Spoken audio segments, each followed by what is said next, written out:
So hello everybody. I've seen a number of my friends sign in tonight.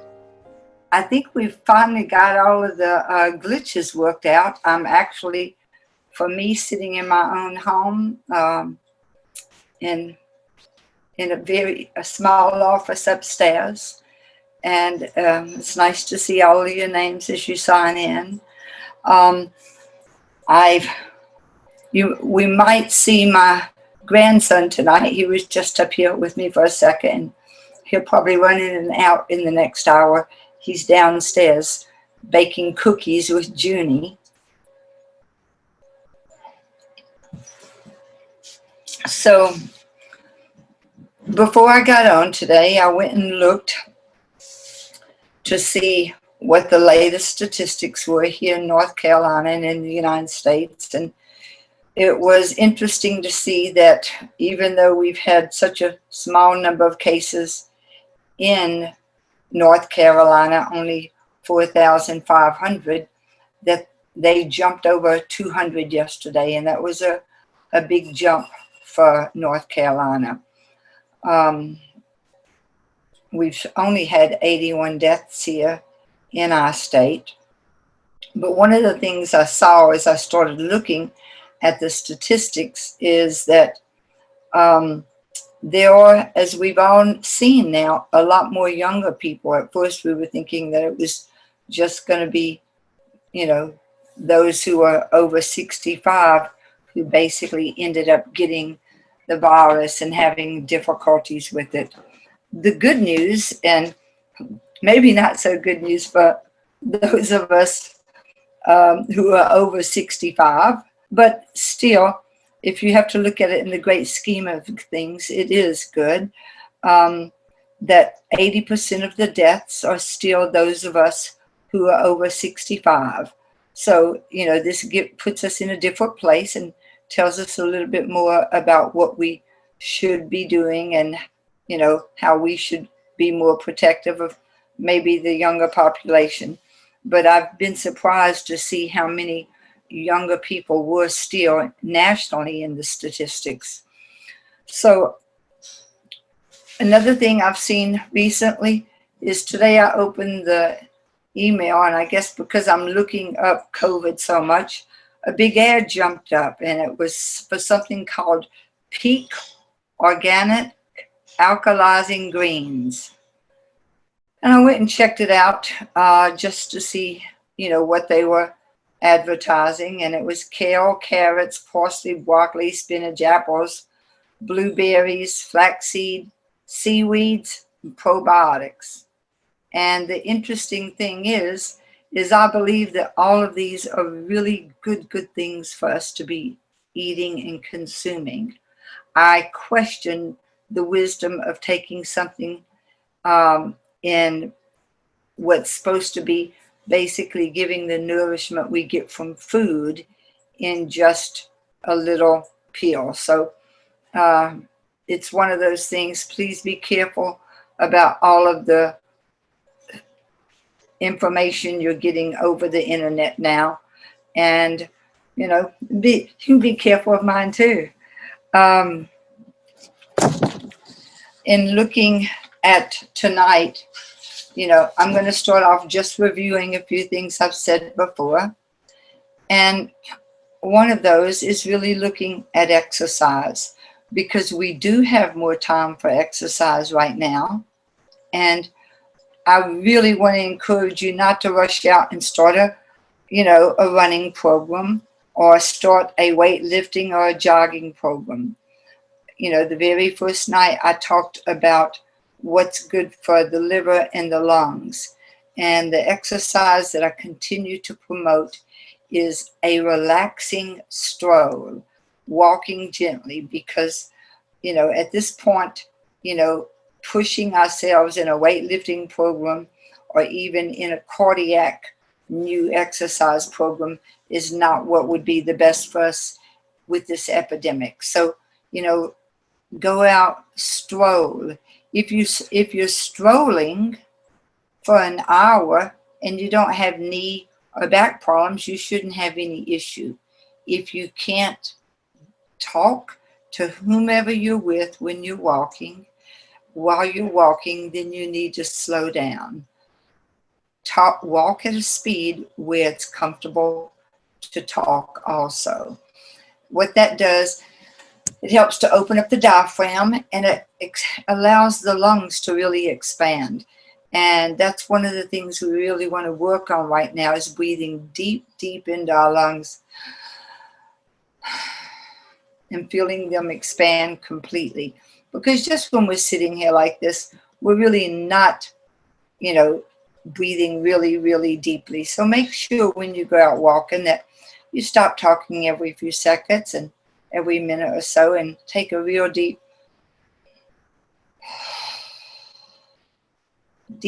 breaths to really get our lungs opening up, and thereby also communicating with our kidneys. The other thing we're going to do tonight is talk a little bit about diet and about essential oils.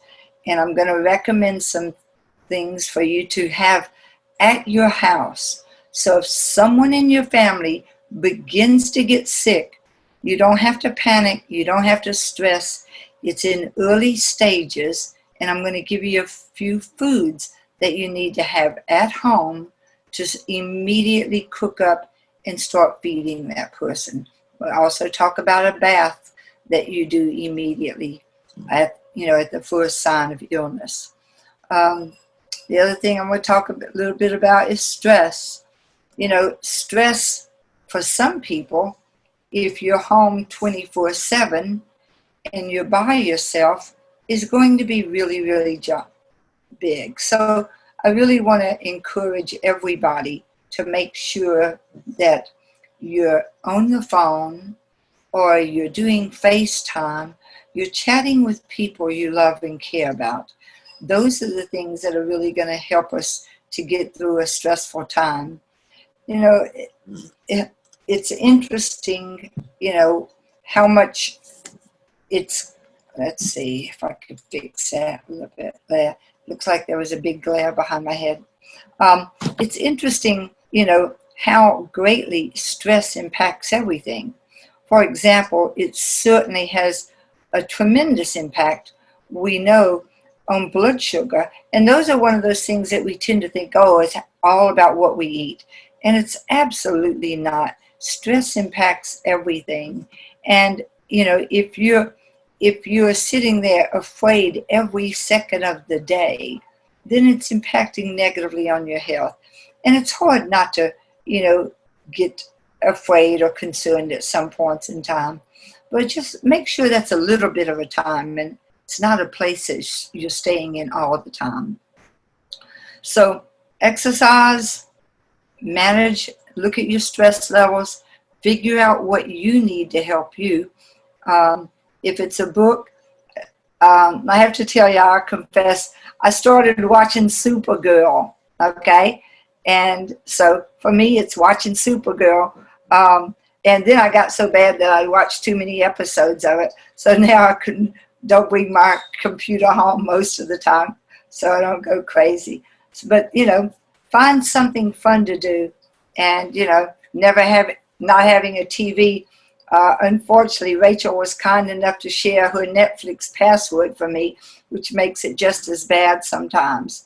But, look at what are the things that help you to relax, and make sure you're also exercising. I think the biggest thing to talk about tonight is really what you can do if someone in your family begins to get sick. We talked last week about how to protect your family and what to do if someone gets sick in your family, as far as not sleeping with them, trying to use separate bathrooms, because the minute they touch the handles of the toilet or the faucet, those have been compromised, and how much you really have to disinfect if you have a sick person in your home. But I think, here in North Carolina, at least, it hasn't become like it is in big cities. And of course, we know just population, when people are in the size of cities of New York and Wuhan, it's going to be much easier, I think, to spread.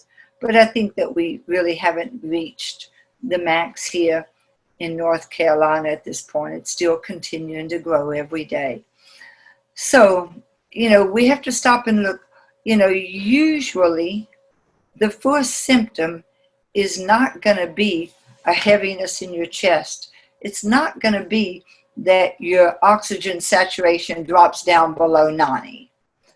The first things that happen when we get exposed to things is we either get a runny nose, we might get some sinus congestion, we might have a lot of sneezing, or it might just start with a horrendous headache.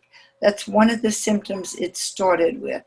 And so what I want you to do is look at the foods that I want you to have at home if something happens and someone in your family begins to get, a respiratory virus.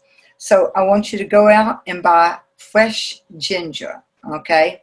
I mean, you buy a big old chunk of it, about the size of your hand, and, but get a big piece of fresh ginger is one thing. The other thing I want you to buy is green onions, okay? So green onions is one, fresh ginger is the other. And the last thing, for those of you who do not drink milk or have dairy, get like a pint of milk, okay? Because I'm going to give you a couple of things with this food. If someone in your family begins getting a head cold, one of the things we want to do, or a chest cough, what we want to do is try and open up the pores. And when I say open up the pores in Chinese medicine, our skin is also part of our defensive system. And one of the things that we always do in Chinese medicine is try to help promote sweat for our body to let go of something, okay? That's one way of helping to release something. So a tea that really helps that you can cook at home is fresh ginger and scallions. So if you had, it's not the whites of the onions, there's long scallions, the green part's probably about 8 to 12 inches long, and just take about 4 of the white onions, and then slice the green part off. Throw that in a pan, and if you were taking scallions and they were about 1/4 of an inch wide, not scallions, the ginger about 1/4 of an inch wide and maybe about that big around, slice off 4 or 5 of those and put that in 4 cups of water and cook it until you can taste it and it's really spicy. And then what I want you to do is add some honey to it so your family doesn't think you're trying to be mean and cruel to them, so it's, edible. But, add some honey to it and then have them drink a ginger scallion tea, okay? So those are some of the things. That's one of the first things that you can cook and drink anyone starting to get a respiratory thing. And this is not just for something associated with COVID. This is anytime you're home and someone feels like they're coming down with, they say, I feel like I'm coming down with a cold, or I'm just feeling off today. Drink ginger and scallion tea, add honey to it, okay? And then bundle up and just get in bed. Read a book, watch TV, or just lay there. But, the more we can rest at the beginning stages of an illness, the more it enables our body's defensive chi to come up and basically help to fight that off. If we're going out and still interacting out in the world, our body's already keyed into everything that we have to do, and, all of the people we're meeting and what we're trying to do through the day. So make sure, stop, particularly right now. If you're somebody who's still working every day right now, that would be like me, okay, still working, but the minute you feel something coming on, stop right then. Make some ginger scallion tea, add some honey to it, And in a day's time, like every hour and a half, drink a cup of that tea. I've had people drinking up to 6 to 7 cups of that tea in a day. And that right there, just creating a sweat from drinking this tea and opening up the orifices. Thank you, sweetie. My grandson just brought me a bowl of nuts to eat. You know, whenever, okay, make sure that you stop, you slow down, and you drink a lot of that tea. It's not something that's going to taste horrible. Put as much sugar as you have to. You know, I mean, honey is what I would suggest first of all. But, you know, and drink 4 to 5 to 6 cups of fresh ginger and scallion tea. Okay, the other thing to do is to really help promote a sweat by taking a hot bath. And this is where the milk comes in, because you could even cook more ginger than 4 or 5 of the little slices I talked. If that was like for about 4 or 5 cups of tea, then that would be plenty in like 1/4 inch. 1 or 2 of those would be fine for every cup of tea. So if you're making a big pot of tea for the day, you might have 6 to 8 of those little 1/4 inch slices in it. But, you know, if you basically want to make a bath, take a pot, you know, put, 2 or 3 times that much in it, you know, really slice it, slice it up, bring it to a boil, and let that cook for 30 minutes. And then strain that out and pour that in a bathtub. This is when you're going to want to add at least a 1/2 cup of milk or a cup of milk, because you don't want it to burn you on your skin. And sometimes that can be a little aggravating, but if you put a cup of milk in the bath water with it, that generally helps to protect and keep your skin from burning. But it's going to heat up the water and cause you to sweat more. And I tell people, the minute you start sweating, get out of a bathtub, go lay down in your bed and just relax, whether it's, sleeping, reading a book, or watching TV. So that's one of the first things I want you to do with your family members. It's easy to purchase. Everybody can go get fresh ginger, green onions, and a container of milk if you don't have milk at home.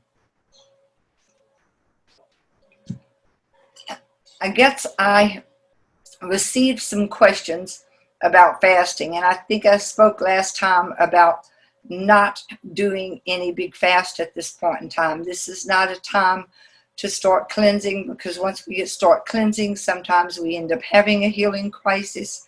But what I would suggest, if you would like, you could do some juicing every day. And the things that I would recommend right now would be those things that are really strong yin tonics, really nourishing to our yin and to keep us really fully hydrated. And that could be celery and cucumber particularly. And those are it's a pretty easy juice to drink.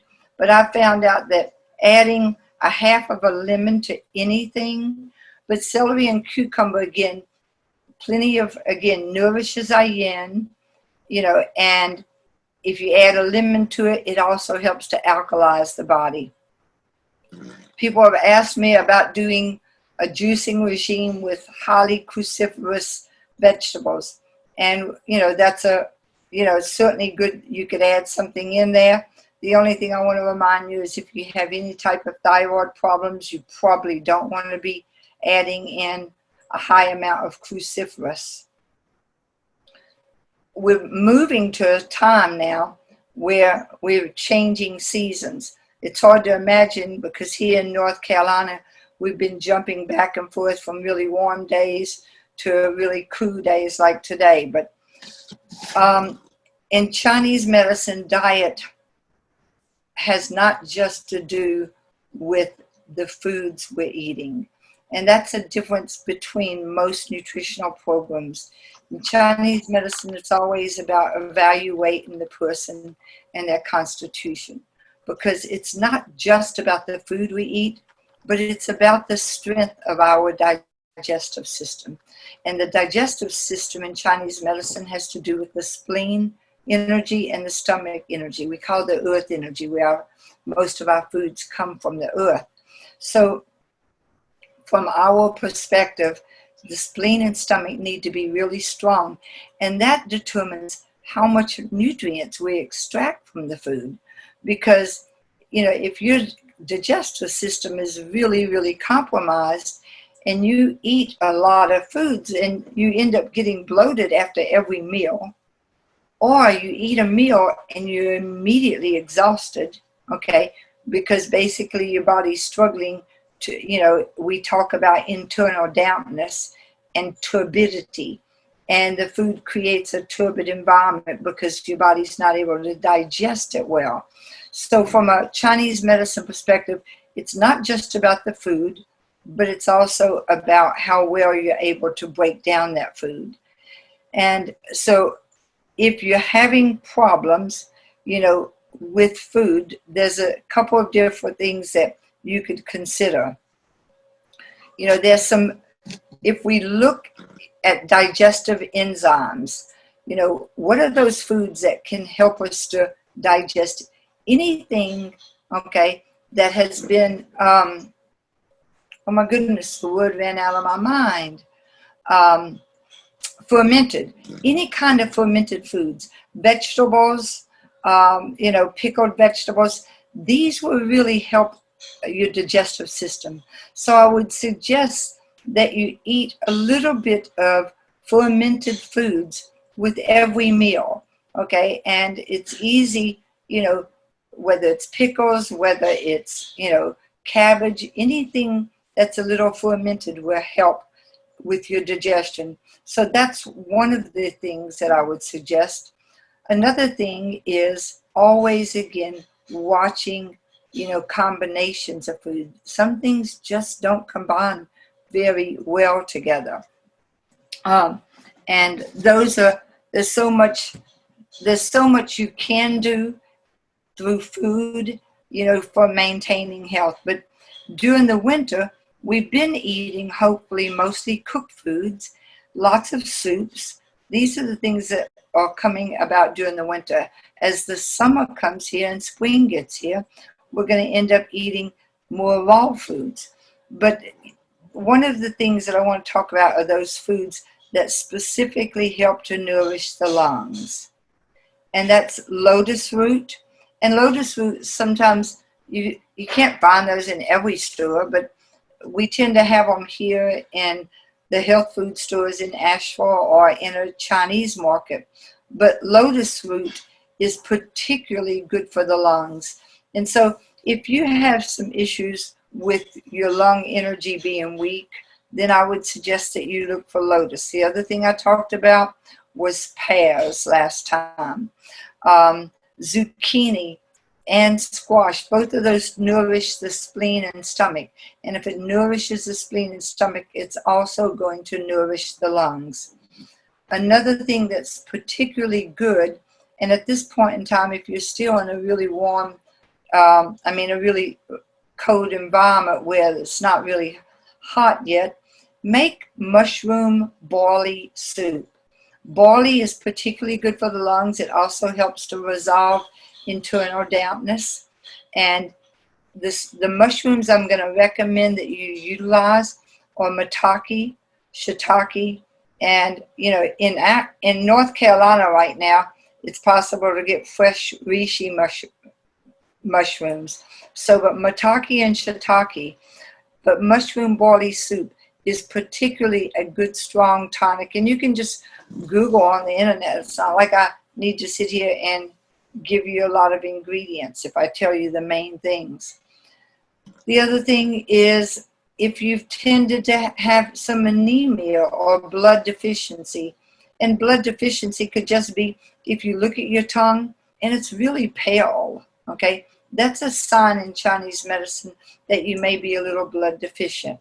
And so, again, for those of you who eat meat, you could take the chicken bones and just break those bone open and cook a chicken soup just with a chicken leg with the broken bones in it, because that helps to get the marrow out and nourish your own body's ability to build blood. So, there's a reason a lot of people are given chicken soups in convalescence when people are convalescing. So that's, another thing that I'd really like to recommend that people look at. As far as nourishing blood, leafy greens. And now there's so many of these salad mixes in the grocery stores that come and says, your whole salad mix. And a lot of that are things like broccoli. It's been chopped up really fine. And if you take that bag and throw it in a quarter inch of water for just, 2 or 3 minutes and let that water all out, it's going to lightly steam those vegetables. And because it's lightly steamed, your body's probably going to be able to extract more nutrients from it. So I'd really suggest, if you're making salads with a lot of, heavy raw foods, then go ahead and just steam them or throw them in a quarter inch of water for a few minutes. The leafy greens are particularly good for nourishing blood and moving chi. I talked about, some things that we nourish blood. The very first time I talked about jade screen, and for those of you, we ended up, all the distributors were having a hard time keeping up with jade screen. And in fact, I'll tell you that at this point in time, most places you cannot get that. So at first we had to limit it to 1 or 2 per family. We, a month ago, had called and ordered, and so we ended up getting over 300 bottles of those. So I'm going to continue to recommend that people take jade screen throughout this time. And people have asked me what my opinion is of how long this is going to last. And we've already said to our students, we do not expect to see them before their final examinations. We expect for them to be coming back to school probably after their final exams are over, which is the second week of May. I'd really encourage people to do something as a tonic for the entire month of April and May. I think that probably in June our lives might be returning to normal a little bit sooner. And I think that's the big thing with everybody is how is this going to go? We really don't know, but every one of us needs to take care of ourselves and our family as much as possible. If you have herbs at home, the ones that we always would recommend is the 3 herbs that are in that. Most people have heard of astragalus. It's called Wang Qi in Chinese medicine, and it nourishes the lungs, and it also nourishes the spleen. And by nourishing the lungs and spleen, thereby also strengthens the kidneys. So, in Chinese medicine, the first time I've talked about how important the lung and the kidneys are, and yet everything is also based on how strong and how good we're able to absorb nutrients from the food we're eating. So astragalus strengthens the lungs, and atractalodes is one of the other herbs in it. And then there's feng fing, which in Chinese medicine has to do with the screen. It's putting up a screen to protect you. And jade, because it's one of the most important stones in the Chinese culture, by naming this formula jade screen, it was like we had a screen protecting us. And that's the astragalus, atractalodes, and the feng fing. Sila is the Sila. I guess that would be the common name for it. So, you don't have to come in our office to sitting out on the porch. If you can't afford them, come pick them up anyway and just leave a blessing. So that's sitting out on our porch. I also want to talk tonight about essential oils. Looking over my notes to see that I did that. Oh no, I left off some stuff. For those of us who are still in the, where we're still having it's not really hot out here, you know. I don't know what Donna and Jeannie and Mona are experiencing, what your weather is like in California, but here it's still cold.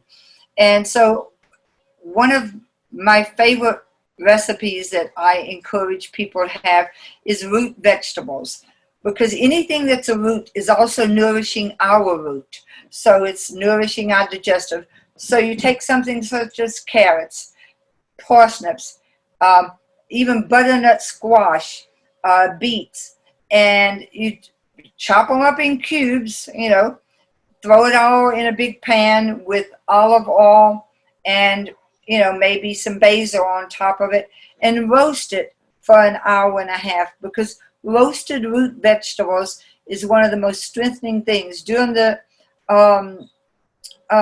deep of winter, it's something I easily can have for breakfast sometimes, but it's a simple thing to make. And usually what I do is when I'm making it, I chop them and put them up in the gallon bags, because it's chopping up the vegetables that takes the most time. The rest of the time you just throw it in a pan with some olive oil and, like I said, some basil, and roast it for an hour and a half. I roast them to where they're almost starting to get crunchy again.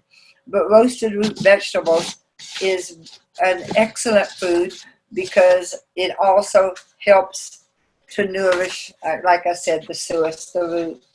The other thing I didn't mention is seeds. Seeds are extremely nourishing for the yin, and you can use pumpkin seeds, sesame seeds, flax seeds, all of these. But what I would suggest you do is take the seeds and let them soak overnight. Okay, seeds really, to basically open up the enzymatic activity, you need to soak them. And then make seasonings with them that you put over your vegetables, or you put over salads, or over your greens. But seeds are really important for nourishing the lungs. If your digestive system is really strong, you can eat them also, you know, raw or dry fry some. But usually I'm going to suggest that people soak them overnight, because that activates the enzymes in them and is better for our digestive system. Another thing that's really good for our digestive system is sprouts. Now, sprouts are one of these things that shouldn't be combined with animal protein, because it just basically kind of cancels out that, it cancels out some of the benefits of it.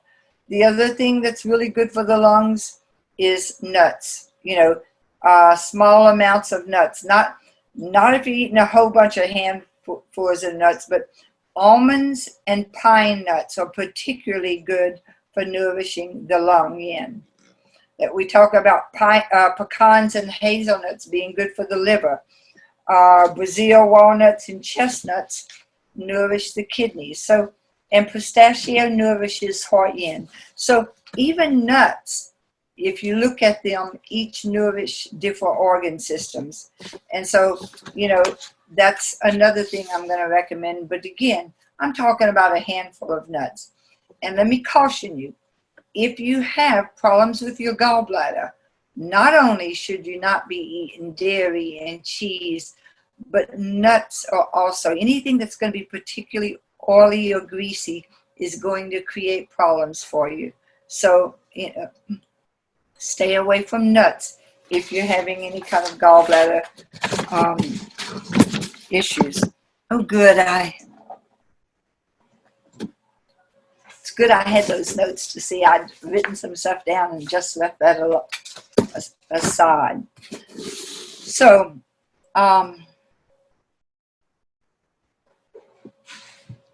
I'm going to talk a little bit about essential oils now. Okay? Essential oils, there are 3 places that I'm going to recommend you get your essential oils from. One, you can come get them from us, because the 2 companies I'm going to give you are really the only just essential oils from.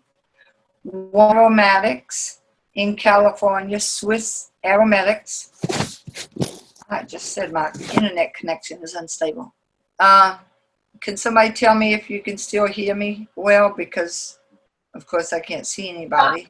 We can hear you. It's breaking up a little bit, but also your mic is picking up a lot of movement of papers and things, and that's overpowering your voice a little bit. Yeah, I'm not very good at those kinds of things, am I?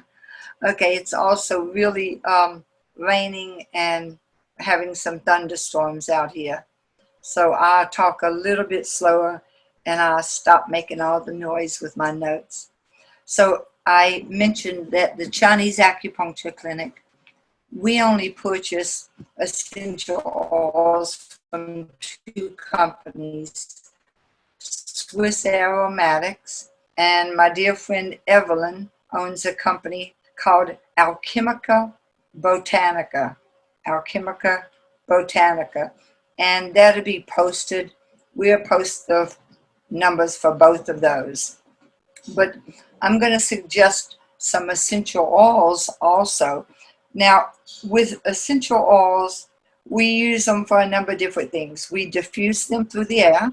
And if you've been into my clinic recently, you know, we used to have, you know, one diffuser running in a room, in the waiting room every year during the winters when people were having respiratory issues. But if you walk into my office now, there's not a room in it. Every treatment room has an essential oil diffuser running in it. And the front desk where Gay sits and, you know, the entranceway, everything has essential oil diffusers. So we're diffusing essential oils. You also can apply essential oils topically. And I know that with Evelyn's oils, it even talks about which points are good to put those on. And it's something that, you know, we can also share with you. And you can apply something. I think some of the most amazing things that I've seen are children who have whooping cough. And, you know, you can't take an essential oil and apply it twice a day. For someone where there's really a serious lung issue, I'm having them apply it every hour, on the hour, if children have a really bad respiratory infection. So I'm going to tell you to do the same thing. If someone in your family does get sick, you know, find out the essential oils that you need to utilize, and then we'll put them in a carrier. And usually the carrier is going to be something like almond oil. There are different carriers that Evelyn carries at Alchemical Botanica. And the formulas that she makes also have different carrier oils, things that you might not recognize as much. But essential oils have very broad antiviral and antibacterial and antifungal effects. It's because of that we use them so much in our office. And the problem with essential oils, and I've mentioned this previously, is that you might buy something at a health food store and it says on it, grown organically. But the issue is it doesn't matter if it was grown organically if it's also been extracted with solvents. That goes right out the window. And so sourcing essential oils is really important. And the essential oils that we use are all medical grade.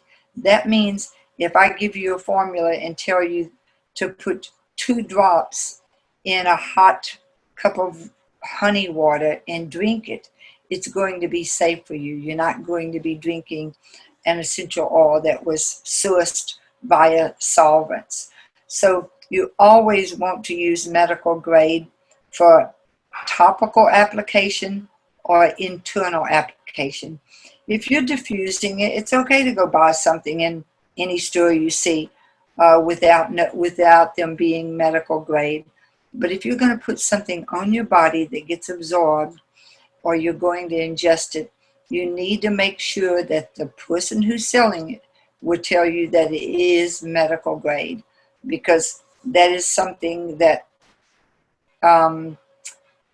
people tell you, oh, you can use it, but if you push them to say, is this medical grade, they oftentimes will not really come straight out and say that, because they may have been extracted with solvents. So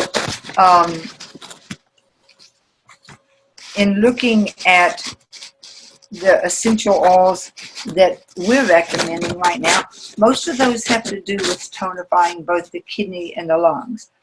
Now, my friend Evelyn has a formula. It's called Immune and Adrenal Boost, and that's looking at the kidney aspect of the adrenal gland. So it's basically boosting the lungs and the kidneys. You know, for us, we've told people that the essential oils that we would like for you to use, you know, would be something like astragalus. If you had astragalus essential oil, you could be doing 1 drop of essential oils into honey water, you know, twice a day. Just at 1 drop, you know, it's a very low dose, but that's also extremely powerful, you know, just as taking jade screen, which it has astragalus in it. You know, there's another, there's a formula that she has called Wind Code Plus, and I think everyone will probably probably love this, because if we make this formula up, it's always one of the formulas I give somebody in a tea, and I said, oh, you're going to love this tea, because the biggest thing in it is cinnamon branch. And if you cook up cinnamon branch with a couple of other herbs, and one of those that we oftentimes use is something called the kudzu root. Now, that's not the kudzu that's growing on the side of the road that's had all of the sprays trying to kill it, since it's so, it's not something probably that should have been brought into our culture because it just grows wild.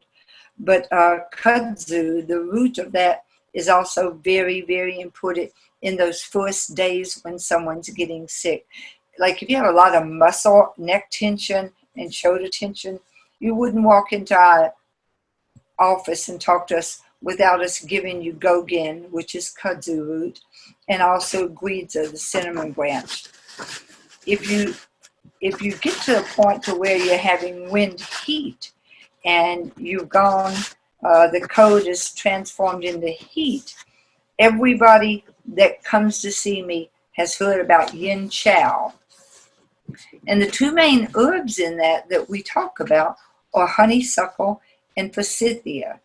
And honeysuckle and forsythia are both essential oils that can be sourced from my friend Evelyn. So, you know, essential oils are very, very important. The main thing I want to tell you is go out and get the things that you need for that. If you first start getting respiratory virus at home and you're sneezing, or you're feeling achy, or you're having a headache or muscle aches, and you know, that's the fresh ginger and the scallions in hot water. Okay, that's being cooked and you're drinking that. But the other thing that's really important is to have something to apply topically over the skin. And this is where essential oils are so, so important. Thank you, sweetheart. The essential, I now have raisins to eat with my nuts. The essential oils I'm going to suggest that you really look at having are pine, because pine nourishes the lungs. Eucalyptus, because it helps us to basically bring something up and out, and peppermint. These, you know, put into even almond oil, but something to rub, you know, like if you had 20 drops of that in a 1 ounce bottle, okay, and the 1 ounce bottle was filled with almond oil, but apply that topically if someone's getting heaviness in their chest, because those essential oils I just spoke about, these are things you can buy made up already from Evelyn, because I know a lot of you don't live here in Asheville that are listening to me. And so you could pick those up, you know, call and order them online. We'll put that on our site tomorrow so you can see the names of those.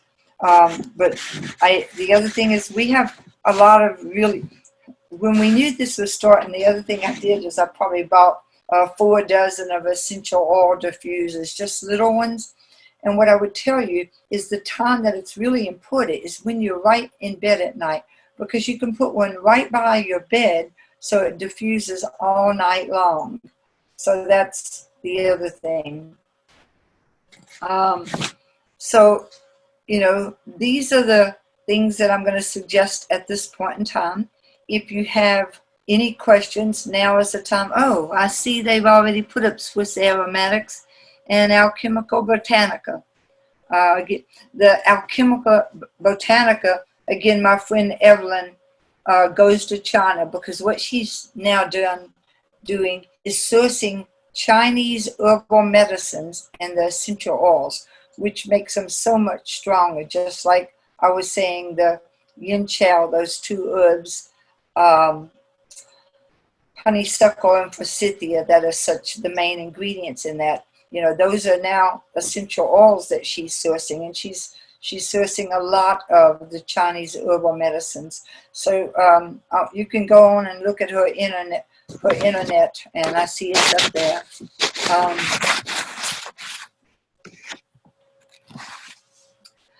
There's a question here. If essential oils are not medical grade, would inhaling them from a diffuser be damaging to the lungs? I'm going to say no to that, but I've got 3 of my good friends who have studied with our teacher listening here. And, you know, we always suggest the other, but I've told people if they have essential oils and to diffuse them would be better than not diffusing anything at all, because people have that. I don't think it would be damaging. I think it might not be as strong, but I think that's the big thing.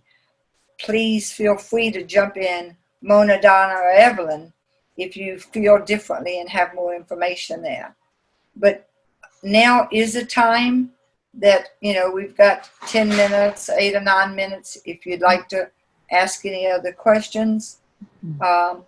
The biggest thing I would tell everybody is to, you know, everybody you see, you know, even someone that's may push your buttons most of the time, remember that everybody's struggling. So many people are struggling financially now, you know, that worrying how they're going to, you know, take care of their family, how they're going to pay their rent. So right now, we pretty much all want to be coming from our hearts with everyone we meet on the side of the road, particularly strangers. It's really easy for us to meet our friends, but, you know, someone that we wouldn't see.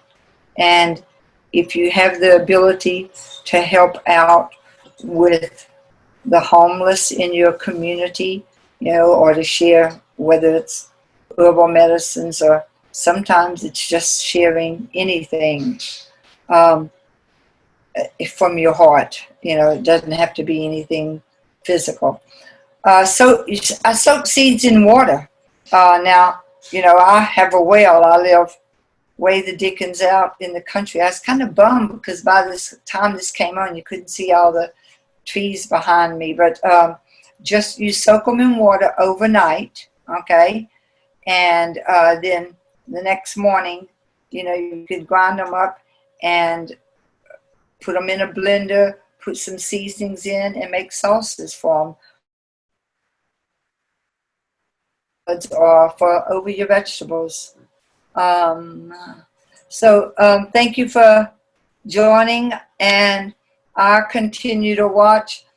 Again, here we haven't basically gone into such an area where there are hundreds and hundreds of people who are sick. But then again, we've hardly tested anyone in North Carolina. I had a patient want to get tested because she had a respiratory virus, and we were treating her, but she called up and they told her, no, if you're not sick enough to be admitted to the hospital, we're not going to test you. So I think throughout the United States, that's still a problem, that there isn't widespread testing. So we don't know how, many people that were coming in contact day to day. So continue to wear your mask when you go out, take care of yourself, and Question? I keep watching things. Okay. Have a good night, everybody. We have a couple more questions, if you can take them quickly. Oh, sure. Yeah.